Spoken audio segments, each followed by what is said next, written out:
seemed like there were things my wife knew about our daughter that I didn't. She knew which cry meant hunger and which meant discomfort. She knew the exact speed of the bounce that would work, the specific shush frequency that cut through everything. She knew, without looking at the clock, roughly when the next feeding would be. She had a fluency with our baby that I watched from across the room week after week, sometimes feeling like a visitor in my own home. I told myself at the time that it was biology, right? That it was breastfeeding. It was the 9 months that she'd spent growing this person inside her body. And some of it was, right? But the story that I was telling myself, the one that said that she was simply built for this and I was just here to help, that story was costing me something that I didn't know that I was losing. A bond with my daughter, right? And the first year of her life in which to build it. Here's what no one told me and what I want to tell you right now. Fathers and mothers have the possibility of building attachment differently. Not better or worse, differently. And once I understood how my brain and my daughter's brain were designed to connect, everything changed. Okay? Researchers who study parent-infant attachment have identified what they call the activation relationship. It's distinct from the comfort relationship, which is all the soothing, the feeding, the settling that we typically associate with early parenting. Now, the activation relationship is built through stimulation, right? Through novelty, through gentle challenge, through the kind of physical, energetic, slightly unpredictable play that maybe sometimes makes your partner wince a little and makes your baby light up completely, right? The peekaboo that goes one beat longer than expected. That airplane lift that makes her stomach drop just a little bit. It's that tickle that stops and starts, stops and starts, building anticipation, taking its cues from her, and yet building that rough and tumble on the living room floor. This isn't reckless. This is a developmental mechanism. Research by Dr. Daniel Paquette at the University of Montreal shows that this father-specific play style builds something critical in children. The confidence to explore. That sense that the world is safe enough to engage with. The willingness to take manageable risks because someone they trust showed them how.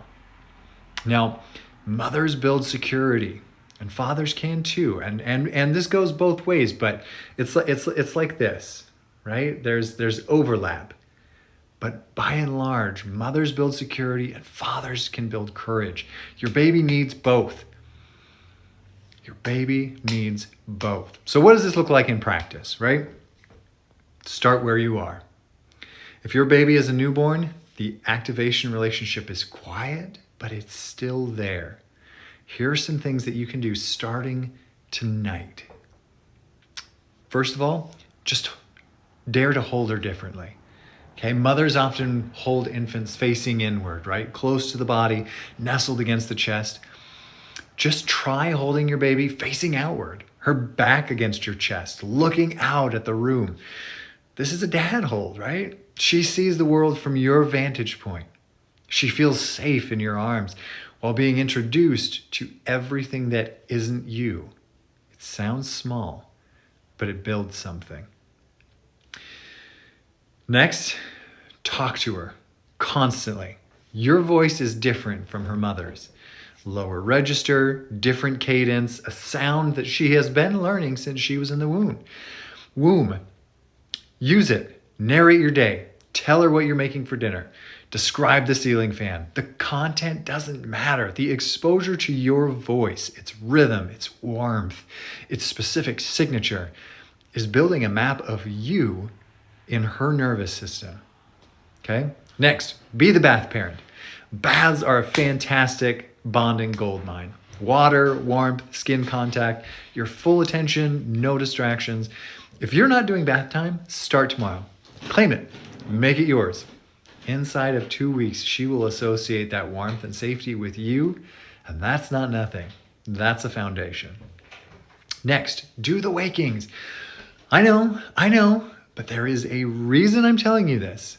That 2 a.m. feeding or the 4 a.m. settling, the one that you're dreading, is one of the highest density bonding opportunities in a new Father's Day.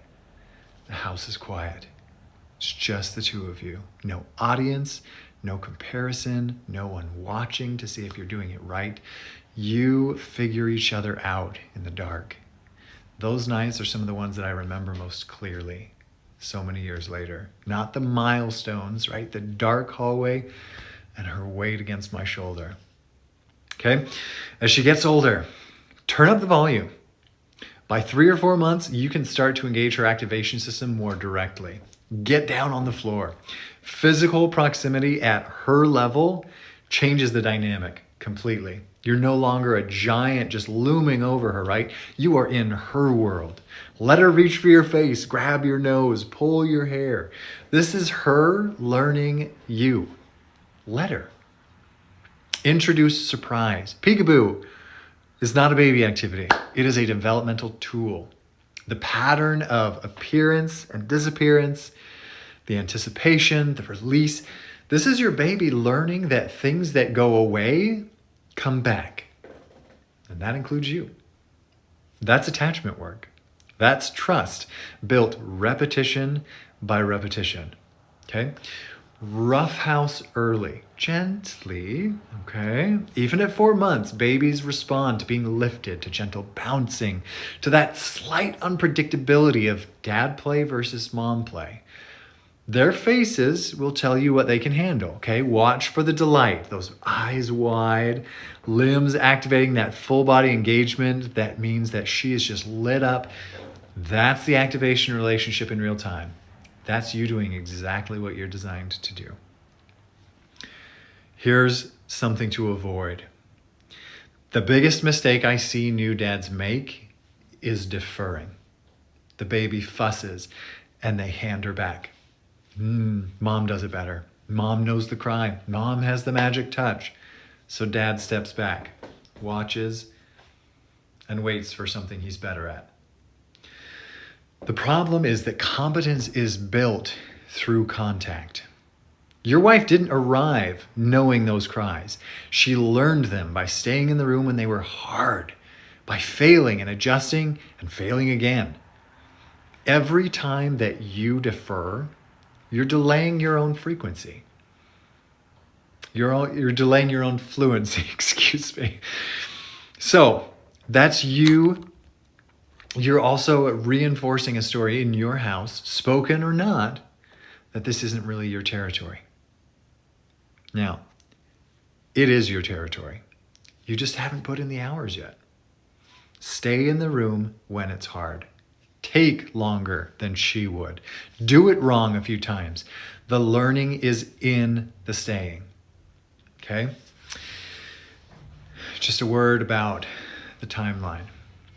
If you are waiting for a lightning bolt, a single moment of transformation, some scene from a movie where you look down at her and you just feel everything click into place, you might be waiting a really long time. For most fathers, the bond doesn't arrive as an event. It accumulates. It's the 10th bath and the 30th night waking and the 100th time you picked her up and she stopped crying eventually. It's the morning that she sees your face across the room and her whole body changes.